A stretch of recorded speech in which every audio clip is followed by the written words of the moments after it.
नमस्कार, बहुत बहुत स्वागत है आप सभी का निकुंज की नजर में। मैं हूं प्रियंका और मेरे साथ निकुंज हैं। आप अपना अब यहां से क्या नजरिया बना रहे हैं, बाजार पर क्या एनालिसिस दे रहे हैं, आइए उनसे बात करते हैं। निकुंज, थैंक यू सो मच समय निकालने के लिए। आप अगस्त की शुरुआत से बात गाइड भी कर रहे थे व्यूवर्स को कि कहीं ना कहीं कंसोलिडेशन दिखेगी इंडेक्स में और बाजार गिर सकते हैं। हम 20,000 से कहाँ 700-800 पॉइंट्स गिर चुके हैं। एक 5-7% का एक अच्छा खासा करेक्शन हमने इंडेक्स पे देख लिया, लेकिन इतना अच्छा एक्शन ब्रॉडर मार्केट्स में देखने को मिला। और एक बहुत बड़ा की इवेंट इसी हफ्ते आया और वो था इन्फ्लेशन नंबर्स। अनकंफर्टेबल लेवल्स पे होने के बाद भी बाजार इतने गिरे नहीं, ना बैंक निफ्टी इतना गिरा, बैंकिंग स्टॉक्स भी इतने नहीं गिरे इन्फ्लेशन आने के बाद। और इंडेक्स ने भी बहुत मैच्योरली बिहेव किया। इसके पीछे क्या एनालिसिस? बाजार तैयारी कर चुका है कि इन्फ्लेशन अब ये दिस इज न्यू नॉर्मल? नहीं, देखिए, इन्फ्लेशन नया नॉर्मल तो प्रियंका नहीं हो सकता है। इन्फ्लेशन अगर 6 के ऊपर रहेगा तो आरबीआई कंफर्ट जोन के काफ़ी ऊपर है वो। मगर इस समय इन्फ्लेशन का कारण क्या था? इन्फ्लेशन का ब्रेकअप अगर आप देखें तो वेजिटेबल प्राइसेस, अब ये जो किचन की टॉक होती थी कि onion and tomato price of gone higher, अब वो ड्राइंग रूम की टॉक हो चुकी है। तो उसकी वजह से हमने देखा था इन्फ्लेशन बढ़ा है। वेजिटेबल इन्फ्लेशन की वजह से करीब करीब 24% का उछाल इन्फ्लेशन के अंदर है अगर वेटेज को आप देखें। मगर जो ट्रेंड्स हमें देखने को मिल रहे हैं, स्पेशली जैसे टमेटो प्राइसेस की बात करें, नई क्रॉप आ चुकी है। टमेटो प्राइसेस 150 रुपीज़ से लेकर के 100 रुपीज़ ऑलरेडी हो चुके हैं। तो ट्रेंड ये लग रहा है कि सीजनैलिटी की वजह से प्राइसेस ऊपर गए हैं। ये एक सप्लाई का डिस्ट्रप्टिव शॉक हुआ है जो कि नॉर्मलाइज हो जाएगा। और मार्केट को ये भी लगता है कि भी रिजर्व बैंक ऑफ इंडिया अगर इन्फ्लेशन को कंट्रोल करना चाहता है तो वेजिटेबल प्राइसेस को रेट बढ़ा करके कैसे कम कर देगा? Just by increasing rates. क्या आप टमेटो प्राइसेस, क्या आप अनियन प्राइसेस और वेजिटेबल प्राइसेस नीचे ला सकते हैं? जी नहीं। रेट बढ़ाने से डिमांड कम होती है, रेट बढ़ाने से आप सप्लाई को इंक्रीज नहीं कर सकते हैं। बिल्कुल। तो यह एक कारण है जिसकी वजह से मुझे लगता है कि मार्केट ने काफ़ी मेच्योरली बिहेव करा है, वो राइट रिएक्शन भी है। मगर एक बात तय है कि जो हमने अजम्पशंस करे थे कि सेकेंड हाफ के अंदर रेट कट हो सकता है, देखिए इन्फ्लेशन करेक्ट। एकदम ऊपर गया फिर एकदम गिरने लगा। तो सेकेंड हाफ के अंदर जो पीक की बात हुई थी रेट कट की, वह मुझे लगता है कि अब वह एक कंसर्न वापस आ जाएगी। इन्फ्लेशन को लेकर के आप उसको इग्नोर कर सकते हैं, मगर अगर वेजिटेबल प्राइसेस नीचे नहीं गिरते हैं तो मैथमेटिकली तो इन्फ्लेशन ज़्यादा है। और मैथमेटिकली इन्फ्लेशन अगर ज़्यादा है तो इस समय कॉस्ट ऑफ बोरोइंग ज़्यादा रहेगी, इस समय आपकी ब्याज दरें कम नहीं आएगी और अफोर्डेबिलिटी पे डायरेक्ट इम्पैक्ट ज़रूर आएगा। ओके, तो यानी आप इन्फ्लेशन, ये तो बात बिल्कुल है। और इन्फ्लेशन इनफैक्ट सिर्फ इंडिया में नहीं, एक पिवट नहीं है, ये फेड से भी बातों से लग गया, जो उनके एफओएमसी की मिनट्स भी आए वहां से भी उन्हें लग गया कि रेट कट अभी बहुत इजीली तो दिखते नहीं, ना यूएस में ना इंडिया में। लेकिन अगर हम अपनी मार्केट्स को देखें, स्पेशली बैंक्स को देखें, बैंक्स पिछले 2 क्वार्टर से लगाट से दिख रहे हैं। अच्छे नंबर्स आए पीएसयू बैंक्स के नंबर्स अच्छे आए, उसके बाद भी बैंक्स में वो चाल क्यों नहीं दिख रही है? प्रियंका, बैंक से नंबर्स काफ़ी अच्छे रहे हैं, एक परफॉर्मिंग सेक्टर रहा है। अगर आप बैंक निफ्टी को देखें तो बैंक निफ्टी 52 वीक हाई से ऑल टाइम हाई जो उसने बनाया था वहाँ से 5% नीचे है। और अगर आप पूरे ईयर का फिनोमिनन देखें, YTD चार्ट हमारे प्रोड्यूसर साहब अभी दिखाएंगे, तो बैंक निफ्टी ने कुछ खासा नहीं करा है। इनफैक्ट FI की बाइंग हुई है, फिर भी HDFC बैंक और ICICI बैंक और जो FI डोमिनेटेड स्टॉक्स हैं वह इस समय नीचे गए हैं। तो बैंक्स मुझे लगता है कि एक ओवर क्राउडेड ट्रेड है, एक कॉन्सेंट्रेटेड ट्रेड इस समय हो चुका है। तो बैंक्स के अंदर हालांकि चिंता नहीं है, मगर बैंक क्योंकि इतने ऊपर गए थे 2021 के बाद 22 के अंदर, तो मुझे लग रहा है कि बैंक्स इस समय कंसोलिडेट कर रहे हैं। मगर जो छोटे बैंक्स हैं उनके अंदर हम देख रहे हैं कि इस समय जो स्पेशलाइज्ड बैंक्स हैं वहाँ पर अच्छा खासा उछाल देखने को मिल रहा है, स्पेशली AU। आप देखिए IDFC बैंक, आप छोटे या पुराने प्राइवेट बैंक्स को देखिए। तो इस समय जो रुख है बैंक्स का वह बड़े बैंक्स की तरफ नहीं है, इस समय स्पेशलाइज्ड बैंक्स है जिनकी ग्रोथ अच्छी है, जिनके रेशियोज अच्छे लग रहे हैं, क्रेडिट कॉस्ट या फिर ROA जिसे हम बोलते हैं, उस मापदंड से जहां बैंक्स में अच्छी इंप्रूवमेंट हुई है वहां पर आउट परफॉर्मेंस अच्छा खासा देखने को मिल रहा है। दूसरा मेरा यह मानना है, जो हम इस बात, अगर आप हमारे व्यूज़ जो हमें देख रहे हैं वह इस बात से भली भांति वाकिफ़ हैं कि शायद 6 या 7 एपिसोड्स पहले हमने बोला था कि आपको इस समय NBFC के स्टॉक्स लेने चाहिए। ट्रू। मगर मेरा मानना है NBFC के स्टॉक्स बेचने चाहिए। ओके। और मैं इसलिए बता देता हूँ बिकॉज इन्फ्लेशन नीचे आएगी, मगर इन्फ्लेशन को नीचे आने में बेस इफेक्ट की वजह से कुछ समय लगेगा। तो जब इन्फ्लेशन का रुख ऊपर रहता है, कॉस्ट ऑफ बोरोइंग, राइट, जिससे NBFCs पैसा लेती हैं, होलसेल मार्केट से लेती हैं, वह डिपॉजिट्स लेती हैं, वह कॉस्ट ऑफ इनकम हमेशा ऊपर रहती है। So in a rising inflationary environment NBFCs will underperform. Okay. In a benign interest rate environment या in a falling inflationary environment, NBFCs will always outperform. तो जो ट्रेंड है इंटरेस्ट रेट का, जो यूं होने वाला था अब यूं रहेगा। देखिए हमें 3 महीने पहले लगा था रुक ऐसा रहेगा, मगर अब रुक क्यों रहेगा, मगर ऊपर नहीं लगता है। किसी भी कारणवश अगर इन्फ्लेशन नीचे नहीं आती है, भले ही वो टमाटर हो, भले ही वो प्याज हो, भले ही वो और मिल्क हो, मुझे नहीं पता, मगर उसकी वजह से अगर इन्फ्लेशन ऊपर जाती है तो सेकेंड हाफ के अंदर मुझे लगता है कि मार्केट के अंदर एक प्रकार का एडजस्टमेंट जरूर हो सकता है। मगर उम्मीद करते हैं इन्फ्लेशन नीचे आए, उम्मीद करते हैं कि सीजनैलिटी है वो थम जाए और आने वाले समय में सब चीज़ें ठीक हो जाए। मगर अभी मैं रेड लाइट नहीं बोलूँगा, मगर मैं येलो लाइट जरूर बोलूँगा। तो ये जो आप एडजस्टमेंट की बात कर रहे हैं निकुंज, यानी हम हो सकता है इंडेक्स पे और करेक्शन देखें। हमने तो कुछ ज़्यादा करेक्शन देखी भी नहीं रेस्ट ऑफ द वर्ल्ड से, अगर हम इंडिया को कंपेयर भी करें तो ऐसे में एनवायरनमेंट कौन से स्पेसेस के लिए थोड़ा फेवरेबल नहीं होगा? आपने एनबीएफसीज की बात की, क्या बैंक्स भी नहीं चलेंगे? क्योंकि इंटरेस्ट रेट जब बढ़ते देखिए हैं banks in the first leg see Priyanka, अभी जो जब आप इन्फ्लेशन की बात करते हैं तो हम एक ट्रेंड की बात करते हैं, इन्फ्लेशन धीरे धीरे धीरे ऊपर बढ़ती है। मगर इस बार जो इन्फ्लेशन अचानक ऊपर बढ़ी है उसका कारण हम डिस्कस कर चुके हैं, वेजिटेबल प्राइसेस हैं। करेक्ट, जब इन्फ्लेशन अचानक ऊपर बढ़ती है और अचानक नीचे आती है तो ट्रेंड नहीं है वो। श्योर, हम ट्रेंड जब देखते हैं जो 2021-22 में हुआ, धीरे धीरे क्वार्टर पर quarter every month inflation was following a trend. Okay, right now I think inflation की जो नंबर्स हैं उसके अंदर एक्स्ट्रॉर्डिनरी स्पाइक हुई है जो सस्टेन नहीं करेगी। यह मेरा मानना है, यह मार्केट्स का मानना है। तो इस समय कोई ट्रेंड पकड़ना बहुत मुश्किल रहेगा। मगर टिपिकली जब इन्फ्लेशन साइकिल आती है बैंक्स हमेशा आउट परफॉर्म करते हैं, yes I remember your statement. Because आपकी जो ब्याज दर होती है वो पहले बढ़ती है और आपकी डिपॉजिट रेट जो होती है वो बाद वो में बाद में बढ़ती आती है, राइट। मुझे नहीं लगता कि वैसा चक्र आ रहा है। अगर वैसा चक्र आएगा तो may be will have another conversation. Sure. मुझे अभी भी लगता है कि इन्फ्लेशन में अचानक स्पाइक हुआ है और अचानक गिरावट आएगी, मुझे जो लगता है ट्रांजिटरी से जैसा लग रहा है और हो सकता है उसी तरह नीचे आ जाए, ठीक है। तो ऐसे में जहां पर थोड़ा सस्टेन मोमेंटम लग रहा है, जहां पर बाजार काफी हद तक सारे नेगेटिव को प्राइसिंग कर चुका है, क्या वो आईटी हो सकता है? आईटी के लिए जितनी भी बड़े कंसर्न से बात की जाती है कि लार्ज कैप्स या आईटी के पास बड़ी लार्ज विंस नहीं है, लार्ज बिग डील्स पर क्वेश्चन किया जा रहा था, वैल्यूएशन को लेकर बात की जा रही थी और स्लो डाउन की बात की जा रही थी, क्या वो सारी खबरों पर विराम लग गई है जिस तरह से आईटी अब चल रहा है? प्रियंका, बैंक्स में what could go right from here मुश्किल है बोलना। सबको पता है बैंक्स के नंबर्स अच्छे हैं, एनपीएस कम है, क्रेडिट ग्रोथ ठीक है, एसेट क्वालिटी अच्छी है, एसेट क्वालिटी अच्छी है। आईटी में आपको ये समझना है कि what could go wrong from here. Sure, ठीक है, आईटी इंडेक्स अगर आप देखें बैंक्स वर्सेस आईटी, देखिए प्रियंका मार्केट के अंदर है ना दो या तीन सेक्टर्स में हमेशा सरप्राइज होता है, मेटल्स, बैंक्स और आईटी। ओके, एफएमसीजी को आप प्रेडिक्ट कर सकते हैं, ऑटोज को आप प्रेडिक्ट कर सकते हैं, केपिक्स को आप प्रेडिक्ट कर सकते हैं। इन तीन सेक्टर के अंदर हमेशा सरप्राइज होता है। मेटल्स बिकॉज ग्लोबल वॉलिटिलिटी होती है, banks because interest rate, credit cost, NPS की साइकिल होती है जो बोलना मुश्किल, आईटी बिकॉज इतने मूविंग पार्ट्स हैं, यूरोप, अमेरिका, मैक्रो फैक्टर्स बहुत मैटर करते हैं। तो इन तीन सेक्टर्स के अंदर हमेशा प्रिडिक्शन करना या सरप्राइज नेगेटिव और पॉजिटिव दोनों आता है। आईटी इंडेक्स नीचे से 5% ऊपर है ब्रॉडली, या 5% इसके आसपास। आईटी के अंदर दो कंसर्न्स हैं, एक मैक्रो, दूसरी एआई। ऑलराइट, एआई को लेकर के क्या होने वाला है मुझे नहीं पता। जो विशेषज्ञ हैं उनका मानना है कि एआई की वजह से जो number of people who work in IT company will reduce. Indian companies का जो मॉडल है उसके अंदर मैन पावर डोमिनेटेड मॉडल है। उस मैन पावर डोमिनेटेड मॉडल के अंदर number of people if they are not increasing, तो आपका जो फ्यूचर बिजनेस है हो सकता है वो पर पर्सन क्या बिलिंग करते हैं वो कम हो सकता है। राइट, क्या होगा क्या नहीं होगा, क्या एआई को ही वही लोग और इम्प्लीमेंट करेंगे, ये बोलना आज बहुत मुश्किल है। राइट, सेकंड बिजनेस है जो ब्रेड एंड बटर बिजनेस, जो हम कई सालों से देखते आ रहे हैं।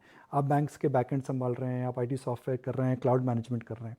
वहाँ पर 2021 और 22 के अंदर, खास करके 22 के अंदर डिसीजन मेकिंग डिले हो गई थी।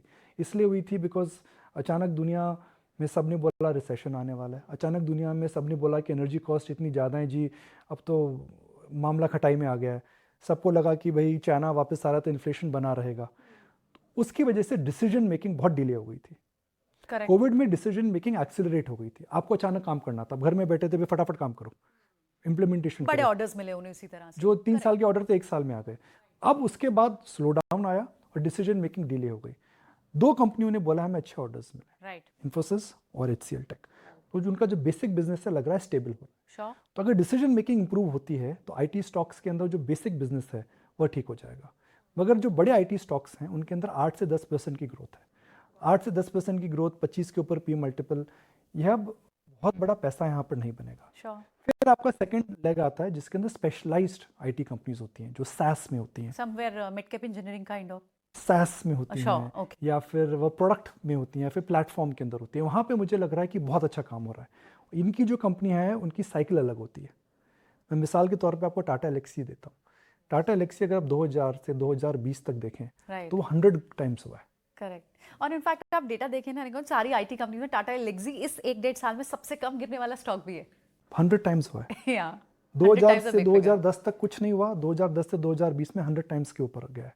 यस। तो उसका समय आया था। तो मुझे लगता है कि इंडियन आईटी के अंदर आपको specialist SaaS based IT companies में ध्यान देना चाहिए। जैसे मैपमा इंडिया है, स्पेशलिस्ट मैप मेकिंग करता है वो। रेडगेन है, वह होटल और टूरिज्म इंडस्ट्री को एड करता है। कई कंपनियां हैं, मगर SaaS based specialized IT companies which have a platform, I think उनको देखना चाहिए। उनके अंदर नंबर्स हमेशा ऊपर नीचे होते हैं। हमने जो आईटी कंपनीज देखी हैं उनके अंदर हम एक बात करते हैं सिक्वेंशियल ग्रोथ की, कि भाई हर क्वार्टर कितनी ग्रोथ है। एक क्वार्टर अच्छा है, एक क्वार्टर खराब है। मगर जो प्रोडक्ट कंपनीज होती हैं उनमें सिक्लिकलिटी होती है। हो सकता है 2 क्वार्टर बम्पर हो, 2 क्वार्टर खटाई में हो। Sure. तो मुझे लग रहा है कि अब आपको आईटी सेक्टर के अंदर स्पेशलाइज्ड आईटी कंपनीज को देखना चाहिए, डिफरेंशिएशन से देखना चाहिए, और क्वार्टरली नंबर्स जिसको हम हमेशा देखते थे उनको अब आईटी स्पेशलाइज्ड आईटी कंपनीज में एक दूसरे नजरिए से देखना पड़ेगा। श्योर। तो यानी ना ब्लैंकेट बाइंग ना ब्लैंकेट सेलिंग, दोनों तरह से आप नहीं देख सकते स्पेस को, सेलेक्टिव होना पड़ेगा पूरे नहीं, आईटी। स्पेशलाइज्ड आईटी कंपनीज में प्रियंका जो ट्रेंड आता है वह हमेशा सिक्लिकल होता है। 2 क्वार्टर आपने कुछ इंप्लीमेंट करा, अच्छा प्रॉफिट आया। 2 क्वार्टर आपने इंप्लीमेंट नहीं करा, वॉलेटिलिटी आएगी। इंडियन आईटी सेक्टर के अंदर आपने क्वार्टर पर क्वार्टर हमेशा ग्रोथ देखी है। एक ट्रेडिशनल बिजनेस मॉडल है जो ग्रो करता ही रहता है। श्योर। इन्फोसिस के में जैसे TCS के अंदर जब TCS लिस्ट हुई थी तो 1 लाख एम्प्लॉयज़ भी नहीं थे, मगर पिछले 12-15 साल के अंदर 1 लाख से 4 लाख हो गए। श्योर। हर क्वार्टर में उन्होंने ग्रोथ करी है। हम ग्रोथ डिबेट करते हैं, हम क्वार्टर वॉलेटिलिटी डिबेट नहीं करते। ठीक है। तो स्पेशलाइज्ड आईटी कंपनीज के अंदर अगर आप निवेश करना चाहते हैं तो आपको थोड़ी अलग सोच रखनी पड़ेगी, मगर स्पेशलाइज्ड आईटी कंपनीज का मुझे लगता है हिंदुस्तान में समय आ चुका है। राइट। इतना बड़ा निचोड़ आपने एक्चुअली अपने एक्सपीरियंस से आईटी पूरे सेक्टर के लिए दिया। आई एम श्योर यूएस का इस पे फायदा भी होगा। लेकिन निकुंज, आपने एक और स्पेस टच बेस किया, आपने मैक्रो फ्रंट पे ही मेटल्स को भी अभी टच बेस किया था कि वहां पर भी सर्टन नहीं होता एनवायरमेंट। लेकिन और बहुत हद तक जब ग्लोबल एनवायरमेंट पर हम मेटल्स को देखते हैं, और मेटल भी लगाड़ रहे हैं, चाइना की ओपनिंग, पार्शल ओपनिंग, बहुत सारे कंसर्न्स उनकी, इनफैक्ट उनके जो इकोनॉमिक डेटा वो भी वीक आ रहा है। At the same time dollar inching back, तो क्या ये मेटल भी एक सस्टेनेबल मूव नहीं दिखाएगा? प्रियंका, एक नई सीख मुझे मिली है मनीष डांगी साहब से। उनका डेटा है तो क्रेडिट भी उन्हीं का है।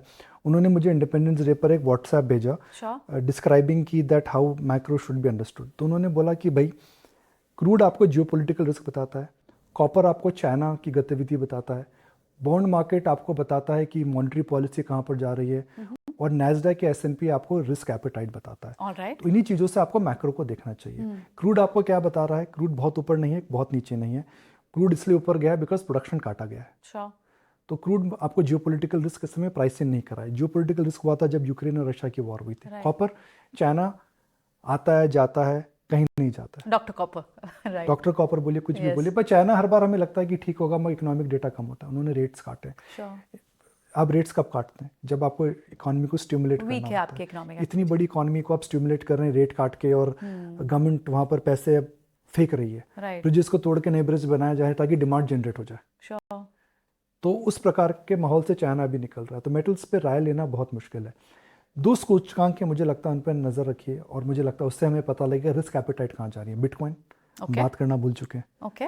पहले हर सेकंड सेंटेंस में बिटकॉइन की बात करते थे, मगर एक बार जो मार पड़ी लोगों को, ऐसी मार पड़ी, रिस्क ऑफ ऑफ रडार हो गया ये तो। ऑफ रडार हो गया। तो बिटकॉइन को लाइए भाई। मैंने देखा था कि bitcoin is one of the best performing instruments और asset class in this year because of recovery trade, right? वो इतना गिर चुका था कि वहां से रिकवरी दिखी। मतलब वो एक सेपरेट चैप्टर है, उस पर बात करेंगे। और सेकंड है नैस्डैक, 44% ऊपर है इस साल। राइट। मैं 2-3 दिन से डेटा नहीं देखा, मगर नैस्डैक के अंदर एनवीडिया या फिर माइक्रोसॉफ्ट ऐसी कंपनी ऊपर गई जो कि हाई ग्रोथ कंपनीज हैं। वो रिस्क आपको बताती हैं। तो मार्केट में जो मुझे टर्न दिख रहा है, जब भी आएगा, कोई ना कोई risk indicator has to go lower. इधर copper has to crack which is a indicator of slow down, और नैस्डैक हैज़ टू रिवर्स, और bitcoin has to crash for me to say that market घूम चुके हैं। जो correction आएगा प्रियंका, जब भी आएगा, वो ग्लोबल कारणों से आएगा, लोकल कारणों से नहीं आएगा। ओके। तो ये जो छोटा सा करेक्शन था, ये शैलो करेक्शन है, यानी आप एक डीप करेक्शन की बात कह रहे हैं कि हो सकता है आज? नहीं, देखिए, करेक्शन, मेरा यह मानना है कि मार्केट के अंदर, जो मैं कई बार शायद 2-3 हफ्ते से कह रहा हूँ, कि समर रैली खत्म हो चुकी है। और अगर मानसून आ चुके हैं तो आपको अपनी स्ट्रैटेजी भी बदलनी पड़ेगी। मेरा ये सिंपल फिनोमिनन। एक समय था मार्केट में, you are buying higher and you are selling higher. What mattered was आप स्टॉक ले रहे हैं, और अगर आप स्टॉक ले रहे हैं, डिड नॉट मैटर आप क्या ले रहे हैं, आप अगले दिन या अगले हफ्ते से ऊपर बेच रहे थे। राइट। एक मार्केट में समय आता है जहां पर आपको गिरावट का वेट करना पड़ता है। राइट। उस गिरावट के अंदर आपको ज़्यादा गिरावट नहीं है, मगर स्ट्रैटेजी है rather than chasing momentum, wait for some correction and then you should buy. एक मार्केट में समय आता है जहां पर आपको ऊपर लेवल पे शॉर्ट करना चाहिए। ओके। तो मार्केट में सही गलत कुछ नहीं होता है। Correct. समय, प्राइसेस, वैल्यूएशंस और अर्निंग्स और जो एनवायरनमेंट होता है वो डिसाइड करते हैं आपकी स्ट्रैटेजी क्या है। अप्रैल, मई, जून, जुलाई में हम हमेशा बोलते थे कि समर रैली खत्म नहीं हुई है, मार्केट मसल ऐड कर रहा है, मार्केट फैट ऐड नहीं कर रहा है। मगर अब मुझे लगता है कि आपको डिक्लाइन का वेट करना चाहिए। जैसे अभी 700 पॉइंट की डिक्लाइन मिली, मिड कैप्स में हो सकता है और डिक्लाइन मिले, बोलना बहुत मुश्किल है। मगर strategy should not be to buy higher and sell higher, it should be wait for a decline and buy. Short ना करें। श्योर। एक टेम्पटेशन होती है जी हमने तेजी में पैसा नहीं बनाया, मंदी के में पैसा बनाएंगे, तो प्लीज जाके शॉर्ट मत करिए। कई लोग मुझे पूछते हैं भाई रैली तो मिस हो गई, अब मार्केट अच्छा नहीं लगता, क्या शॉर्ट कर दें? शॉर्ट मत करिए, हिंदुस्तान को शॉर्ट मत करिए। Correct. The best way to make money in India is that you buy bad news. You have to bet on the stock. ये इंडिया जो स्टॉक है वो उस पर तो आपको बेट हाँ, करना ही शॉर्ट हो। सेल मत करिए। चाइना जैसा stock, China if is a stock, आप रोज शॉर्ट सेल रोज करिए शॉर्ट उसको। कर सकते हैं। राइट। मगर आप हिंदुस्तान में, Right. हिंदुस्तान को शॉर्ट सेल मत करिए। करेक्ट। हो सकता है कि 5-10% मार्केट गिर जाए, स्टॉक गिर जाए, आप बोले अरे यार लग रहा था देयर मार्केट नीचे। अपॉर्चुनिटीज। या मगर एक आपको मैं उदाहरण देता हूं, आपने अगर किसी भी स्टॉक में 1 लाख रुपया डाला, आपका मैक्सिमम रिस्क कितना है? 1 लाख का ही? 1 लाख रुपया। अगर आपने किसी शेयर को शॉर्ट करा तो आपका रिस्क कितना है? वहां तो अनलिमिटेड रिस्क हो सकता है आपके लिए। तो आपके लिए रिस्क रिवॉर्ड रेशियो किस जगह फेवरेबल है? इन्वेस्टमेंट में where your loss is defined, और in short selling where your loss could be unlimited. Right. सवाल के अंदर जवाब था, जवाब के अंदर सवाल था। राइट। देखो, लेकिन एक चीज होती है ना, जो बहुत बार टीवी पे लोग सुनते होंगे, व्यूअर्स बहुत बार ये टर्म सुनते हैं कि लॉन्ग टर्म के लिए, लॉन्ग टर्म के लिए invest for long term, invest for long term. ये लॉन्ग टर्म का मतलब कैसे डिफाइन करें हम व्यूअर के लिए? देखिए, मार्केट के अंदर आपको है ना, मार्केट टाइम नहीं करना चाहिए, अपने गोल टाइम करने चाहिए। मैं हमेशा लोगों को बोलता हूँ, मेरे से कई लोग पूछते हैं भाई लॉन्ग टर्म, मैंने बोला जी आपके गोल्स क्या हैं पहले आप डिसाइड करिए। मैं एक बड़ी बुनियादी बात कर रहा हूँ। सपोज आपकी फैमिली में एक अगले 2 साल के अंदर you need money for your child education, तो आपको इक्विटी मार्केट में पैसा नहीं डालना चाहिए, बिकॉज इक्विटी मार्केट में वॉलेटिलिटी हो सकती है। मगर if you need money after 15 years for your retirement, or maybe for your son's education, or maybe for your daughter's marriage, I don't know, everybody is a different goal, तो आपको equity में पैसा डालना चाहिए, बिकॉज लॉन्ग टर्म के अंदर equity हमेशा आपको आउट परफॉर्म करता है। तो अगर आप मार्केट के अंदर वेल्थ क्रिएशन के लिए आए हैं तो आपको आपके गोल्स डिफाइन करने चाहिए, श्योर, जो कि हर इंसान के लिए अलग अलग होते हैं। आपको अपना टाइम फ्रेम डिफाइन करना चाहिए और आपको आपकी रिस्क एपेटाइट डिफाइन करनी चाहिए। इन 3 चीज़ों का जब आप टेम्पलेट बना लेंगे, फिर आपको स्टॉक्स और एसेट एलोकेशन की बात करनी चाहिए। तो पहले आप छलांग मत लगाएं। अक्सर मैं लोगों को देखता हूं जी, मैं हिंदुस्तान के अंदर या तो एफडी या एफएनओ, बीच का भी कुछ होता है। राइट। बीच का भी कुछ होता है ना। करेक्ट। हेल्दी खाना भी टेस्टी हो सकता है। Right right. नो एफडी से तो अब खैर हमारा रिटेल इन्वेस्टर काफी ऊपर उठ गया है। आप सिप का नंबर देखें और जिस तरह की डीआई ने एक स्ट्रक्चरल स्टोरी प्रेजेंट की है। एक और चीज मुझे पूछनी थी कुंज, क्योंकि एफआईज पिछले साल बेच ही रहे थे, इस बार आपको अप्रैल से जून में ये 3 महीने में हाईएस्ट एवर एफपीआई भी आया। अभी क्या एफआईज का फ्लो, और अगर रेस्ट ऑफ द वर्ल्ड से हम अभी भी लुक्रेटिव हैं, इमर्जिंग मार्केट्स में इंडिया अच्छे हैं, तो एफआईज का फ्लो बना रहेगा? कुछ हद तक इस साल एफआई का जो फ्लो आया उसके अंदर ग्लोबल फैक्टर्स भी थे। ग्लोबल इक्विटी में रैली हुई है। ऐसा नहीं कि हिंदुस्तान, हमें लगता है कि सारे जहां से अच्छा हिंदुस्तान हमारा, और मैं इसमें बिलीव करता हूँ, India is the best place where you should invest, but you also benefited because of a global rally. Nasdaq का जैसे मैंने जिक्र करा, Yes. और दूसरे इमर्जिंग मार्केट्स की आप बात करें, उन्होंने अच्छा खासा उछाल दिया। तो फ्लोज का एक कारण ये था, ग्लोबल रिस्क एपेटाइट वापस आ रही है। ग्लोबल रिस्क एपेटाइट अगर रहेगी तो रिलेटिव बेसिस में आपको ज़्यादा पैसा मिलेगा। साल के बिगिनिंग में अगर लग रहा था चाइना में पैसा जाएगा, मामला ठप हो गया। 2 हफ्ते पहले लग रहा था चाइना में दोबारा पैसा जाएगा, फिर मामला ठप हो गया। China has been a very unpredictable तो स्टोरी। वो अंग्रेजी में कहते हैं ना, one man food is the other man's poison. हालांकि पर्वर्स मैनर में मैं बोल रहा हूँ, मगर जो चाइना की बैड न्यूज़ है हिंदुस्तान के लिए अच्छी गुड news न्यूज़ है। करेक्ट। राइट। मैं तो ऐसे ही देखता हूँ। Okay fine. सो निकुंज, अगर कोई एक ऐसे स्टॉक व्यूअर को हमेशा अपने कोर पोर्टफोलियो में रखने चाहिए, जो हम जिसके आगे हम एक्चुअली में लॉन्ग टर्म लगा सकते हो, तो आपके हिसाब से कौन से स्टॉक होने चाहिए? देखिए एक स्टॉक की बात करते हैं, मैं नहीं कह रहा हूँ कि टाइटन में इन्वेस्ट करना चाहिए। Sure. टाइटन सब जानते हैं, हम्म, और टाइटन राकेश झुनझुनवाला का सबसे बड़ा इन्वेस्टमेंट था, वेल्थ मेकिंग बना है, हाँ। जिन्होंने उसमें बिलियंस ऑफ डॉलर्स बनाए। Sure. ठीक है। टाइटन का अगर आप 20 साल का चार्ट देखें, 20 साल का, जो कि not once upon a time है, इसी सेंचुरी की बात मैं कर रहा हूँ, तो टाइटन के अंदर जो कैगर रिटर्न रहा है वह 25% से ज़्यादा है। यानी हर साल टाइटन 25% का एनुअलाइज रिटर्न आपको दिया है, पर हर साल वो रिटर्न नहीं दिया है टाइटन ने। टाइटन की 20 साल का चार्ट अगर आप देखें तो एक समय ऐसा आया था जिसमें उस समय टाइटन उस बार 50% करेक्ट हुआ था। Sure. तो टाइटन की 20 साल की जर्नी के अंदर जो हमने मैप करी है, टाइटन में 50% करेक्शन एक बार आया, Okay. 30 to 50% करेक्शन 3 से 4 बार आए, Okay. 25 से 30% करेक्शन 5 बार आए। तो जिस स्टॉक ने एक मल्टीबैगर रिटर्न दिया है 20 साल की हिस्ट्री के अंदर, उसने आपको कितनी बार 50% 30% करेक्शन दिए हैं वो चार्ट में दिख रहा है। मगर झुंझुनवाला साहब ने इसमें पैसा क्यों बनाया? उन्होंने इसलिए इस पैसा बनाया बिकॉज वो डटे रहे। Sure.